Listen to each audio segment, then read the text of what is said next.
I'm a working man in my prime, cleaning windows. Well, alright, y'all. It is now 8:27 in the morning, and today we finally got the news of the new DLC. It was teased in the last stream by Frontier, and it's the Planet Zoo America's Animal Pack. Now, this isn't the pack I was expecting, but, well, you'll see the trailer. I'm gonna play the trailer real quick, and then you'll see.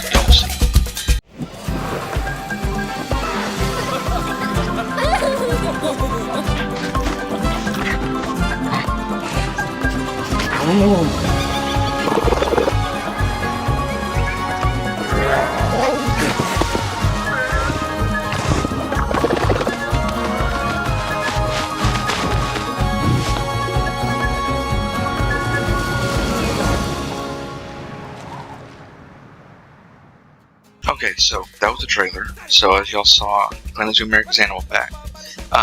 7 new animals, right? So what I was saying earlier was this wasn't the pack I was entirely expecting, but it's not the worst pack. Basically, we have animals like, for example, here's the coyote. Then we have the white-faced saki type of monkey, and the ocelot. And then here's the zoo, the overall zoo, right? The one that's probably gonna the campaign that's coming in the pack. So about the content: explore the wilds of the Americas with Planet Zoo America's Animal Pack. Embark on an adventure through the diverse ecosystems of North, South, and Central America, and meet 7 amazing animals that will bring extra wonder to your zoos. So those 7 animals, we're gonna get animals like the elegant ocelot with its spotted pattern. Not a bad animal. I was never real into the ocelot, but I know how useful it will be. It can kind of pair well with the jaguar as a small spotted cat. Then we got the great Rhea, the largest bird in the Americas. This one I was actually excited for because here in the Houston Zoo we have a big, if you go to the South American Pantanal, we have a big open enclosure and it features Rheas, capybaras, tapirs, and the giant anteater. So this actually is something I've been wanting to recreate for a real long time, and now that we have the Rhea, I can finally do it. Next up we have the American flamingo, which is sure to add a splash of color to any habitat. Now a lot of people were disappointed a little bit by it. I myself liked it because we do have a flamingo in the game, but it's the pink greater flamingo from Africa and Europe. The American flamingo, on the other hand, is more of a crimson color, which is real nice.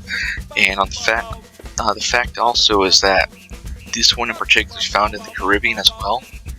So we get our first Caribbean habitat animal.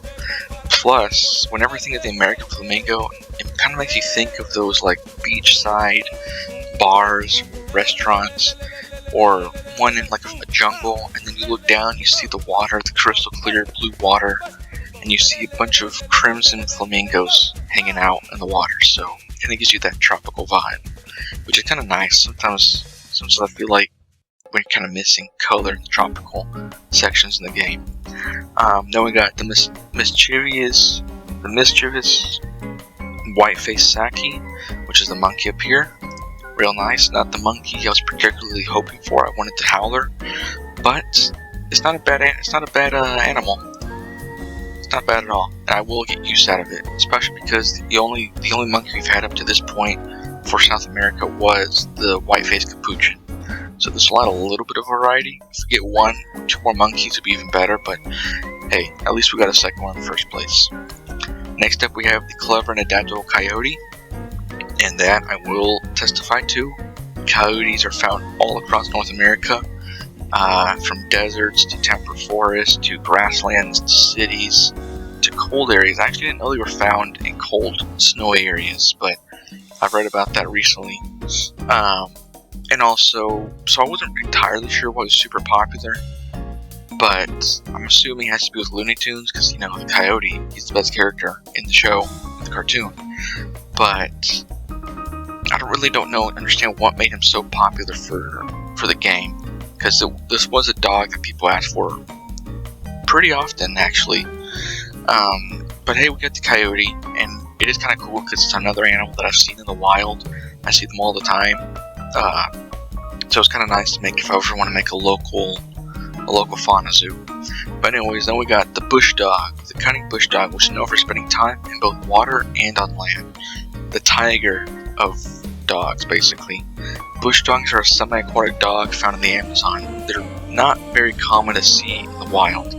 So this was actually a surprise. I didn't expect it. I never thought it would come.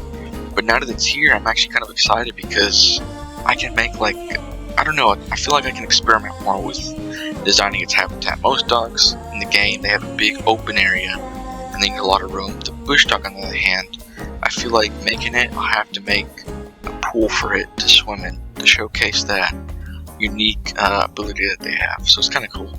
Then finally we got the bighorn sheep with its rugged charm. I never cared much for the bighorn sheep. The advantage is that it is primarily an arid animal.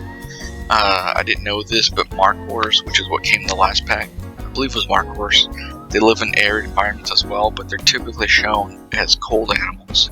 So, I don't know, the bighorn sheep just has more variety. But anyways, yeah, that's pretty much it. So, we're going to get 80 new pieces, inspired by the American continent, from rustic branch gates and ironwork window guards in the southwest, which is something I see a lot here in Texas. Wall lanterns and street lamps, yeah, that's kind of cool. I could use some variety there. And then we're going to get fabrics like flags and canopy sets, might be cool, as well as paper flowers and flags. So these are actually, I see these a lot in Latin America, like Mexico. It's a Hispanic thing. The paper flowers, I've seen them, and flags. They're actually known as papel picado, and it's a type of paper that has little designs in them. I guess kind of like those little paper dolls that people make, but more in flag shape. I don't know how to explain that, you just have to look it up. Or I guess I can pull up a picture. But anyways, yeah. So this is pretty much, I can tell this is America's base. The animals alone. The coyote does scream Mexico a little bit because it's associated with the desert. So I can see it being like an iconic Mexican animal. And then the design here, I can't click it, I'll have to pop that up later. In the back, if you look, there's like some of those little flags. I believe this is a sombrero right here. But overall, it's not the pack I wouldn't designed it like this. Would have done something a little bit different, but overall, I think it's not a bad pack. I would give it maybe a 7 or an 8. These are all animals I use in one way or another. And it does flesh out South America, because up until now, South America was real lacking, especially in smaller, more like common animals. So it is real nice to get some love for South America. I would have preferred a few different animals. I would have preferred the coati over the coyote, and I would have liked to get a second monkey, or the mara, the Patagonian mara, which is like a type of rabbit. And I also would have loved to have the just on the tip of my tongue, the Argentine black and white tegu. There we go. The tegu is a type of animal. It looks a lot like a monitor lizard, but from South America. So it'd been really nice to have one of those. But yeah, Planet Zoo America's Animal Pack coming April 15th, next week, next Tuesday. So that's pretty much it. I have nothing else to say except can't wait to get the pack, make some new stuff with it. Anyways, thank y'all for watching. Hope y'all have a nice day. I'll see y'all later. I gotta go do my taxes.